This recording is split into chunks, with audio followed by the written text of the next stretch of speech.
Hello guys! For today's video, magluluto tayo ng munggo. So dahil Friday ngayon, ang ulam dapat nating lahat ay munggo. So let's go! And syempre guys, nag-experiment tayo. So nagdagdag tayo ng bagong sahog dito sa ating munggo. So naglagay nga tayo ng chicken feet kasi alam nyo ba guys, ang chicken feet mayaman yun sa collagen. So kung gusto nyo madagdagan yung glow ninyo at mas madagdagan yung pagiging makinis nyo. So ayan, kumain ako ng maraming chicken feet. So ayan nga guys, naggisa lang ako ng pork liempo para madagdagan yung ating sahog. And syempre maraming kamatis, mas masarap. So ayan, gisa-gisahin lang natin hanggang sa medyo ma-toast yung ating liempo. And isa rin sa tips para mas masarap kainin yung chicken feet, pakuluan ito ng matagal hanggang sa maging malambot. Yung tipong kapag sinubo mo, matutunaw yung kanyang taba or yung kanyang meat sa bibig mo.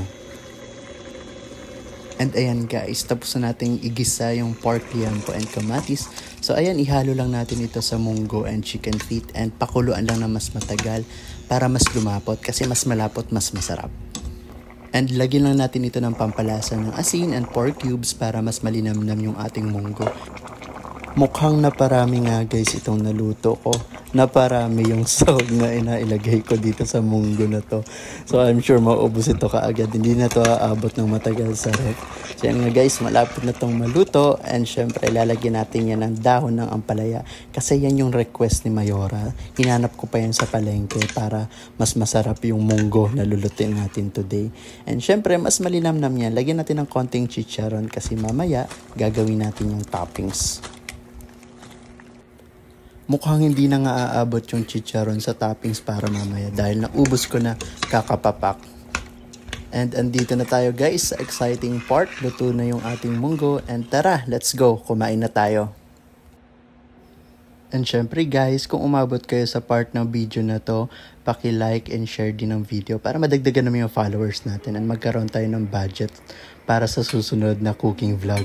So thank you guys for watching! Tulo.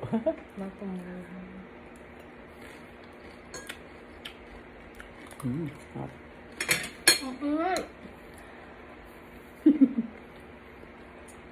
Hot.